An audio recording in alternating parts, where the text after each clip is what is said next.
아침 묵상에 오신 여러분들을 환영하고 축복합니다. 오늘 하루의 시작도 이렇게 하나님 말씀 보고 기도하고 찬양하며 시작할 수 있게 허락하신 하나님 감사드리고요.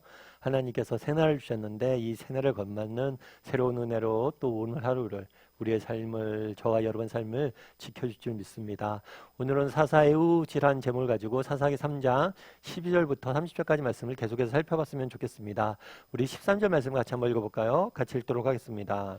에글론이 암몬과 아말렉 자손들을 모아가지고 와서 이스라엘을 쳐서 종려나무 성읍을 점령한지라. 오늘 본문에 되어 있죠. 이렇게 에글론은 지난번에 얘기했던 것처럼 모압 왕이에요. 모압 왕이고 이스라엘 백성이 하나님 앞에 범죄하죠. 그러자 하나님께서 또다시 다른 민족을 들어서 이스라엘 민족을 압제를 합니다. 압제를 했을 때 모압 왕을 사용하셨다라고 그래요. 어제 살펴본 것처럼 모압은 굉장히 작은 민족이었어요. 근데 이 모압을 강성하게 하신 거죠. 그래서 힘의 논리가 아닌 정말 어저께 그래서 왼손잡이 애운 이야기도 살펴봤죠. 그래서 약한 자를 통해서 일하시는 하나님에 대해 살펴봤어요. 근데 이 모압 왕이 뭐라고 표현했냐면 암몬과 아말렉 족속을 모았다라고. 그러니까 모압이 어저께 얘기했던 것처럼 작은 민족이에요. 그러니까 자신의 힘만으로는 쳐들어올 수 없습니다. 그래서 암몬과 아말렉 연합군을 형성을 한 거죠. 그래서 이 에글론 왕의 위치가 굉장히 중요해요. 왜냐하면 그 연합의 중심이기 때문에. 그래서 나중에 에글론 왕이 죽자 이 연합체가 깨질 수밖에 없는 거예요. 모아가지고 왔는데 이스라엘 뭐라고 표현되냐면 이스라엘 쳐서 종려나무 성읍을 점령한지라 이렇게 되어 있어요. 이 종려나무 성읍, 그래서 우리는 종려나무 성읍이라고 하니까 종려나무란 나무가 많은 성이구나 이렇게 생각하기 쉬운데 그것도 맞아요. 근데 이 종려나무 성읍이라고 표현되어 있는데 여긴 뭘 의미하냐면 여리고 성을 의미해요. 그러니까 여리고성은 어떤 성이었냐면 이스라엘 백성들이 가나안 땅에 가서 처음 접한 성이죠. 그래서 하나님께서 여리고성을 7바퀴를 돌게 하죠. 침묵하면서. 그래서 그 7바퀴를 침묵하면서 돌자 어떻게 했어요? 성벽이 무너졌어요. 그런 다음에 하나님께서 무슨 얘기를 하냐면 다시 이 땅에 이 여리고 지역에 성을 세우지 말라고.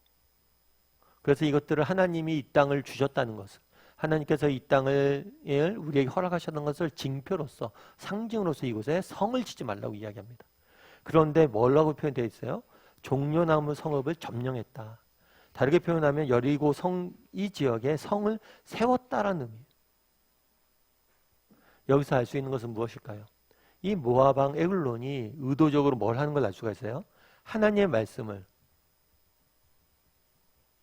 거역하고 도전하는 모습들을 보게 돼요. 그래서 우리는 단순히 어떤 특정 지역을 점령했다라고 보기 쉬운데 이건 특정 지역을 점령했다는 게 아니에요. 에글론 왕이 이방인들의 특징이죠. 하나님을 무시하고 하나님의 말씀을 무시하고 원래 대부분 그 당시에도 이방 민족들이 이스라엘 처음 쳐들어오면 늘 했던 게 이런 것들이에요. 하나님의 성전을 훼손하고 하나님의 말씀을 멸시하고 하나님을 조롱하고 이런 일들을 하죠.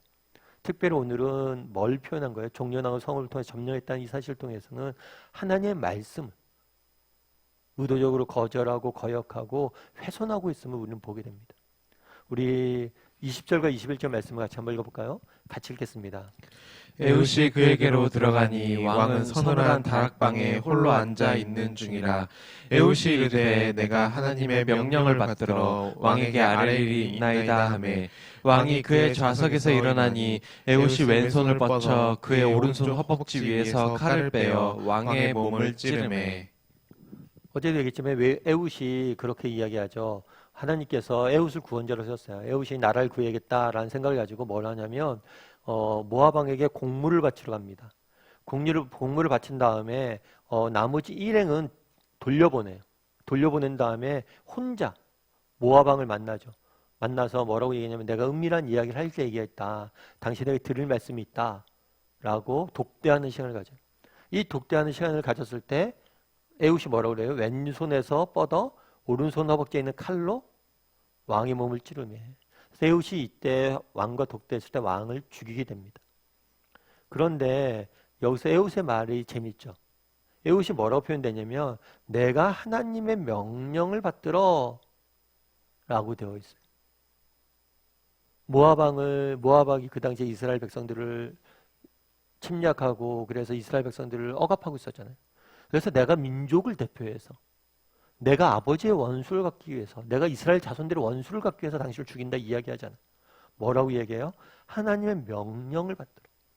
명령은 뭐예요? 하나님의 말씀을 받들어 당신을 죽인다라고 이야기를 하는 거죠.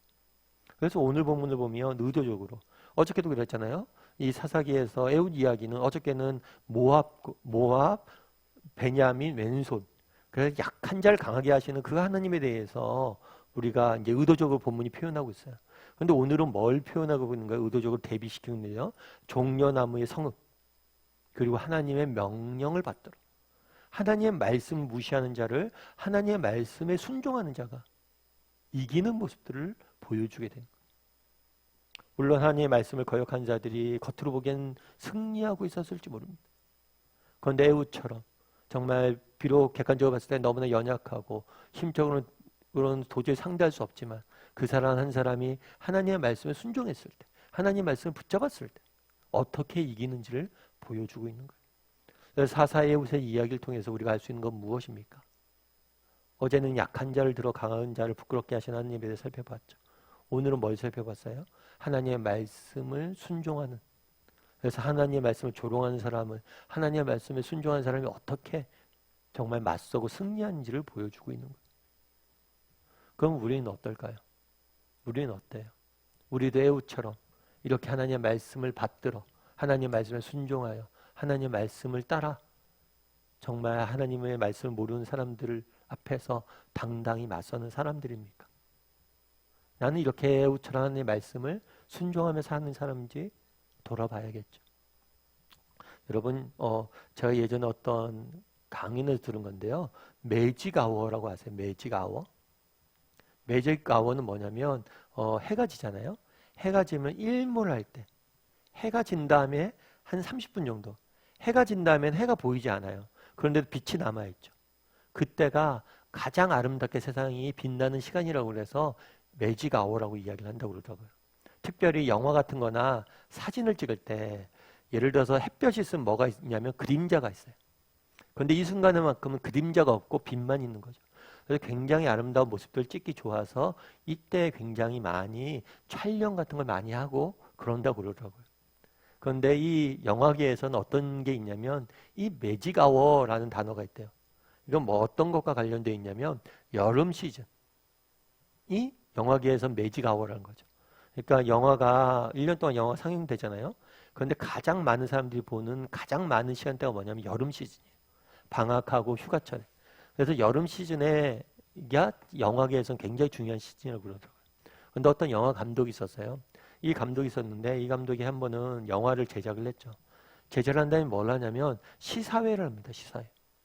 시사회를 하는데 이 시사회 때 혹평이 쏟아진 거예요. 너무 영화가 좋지 않다고 혹평이 쏟아진 거예요. 예산도 엄청 투자해서 영화를 만드는데 영화에 혹평이 쏟아진 거예요. 이때 두 가지 선택이 있었대요. 어떤 선택이냐면 개봉을 미루는 거죠. 개봉을 연기하고 완성도를 높여서 영화를 개봉하는 방법이 있어요.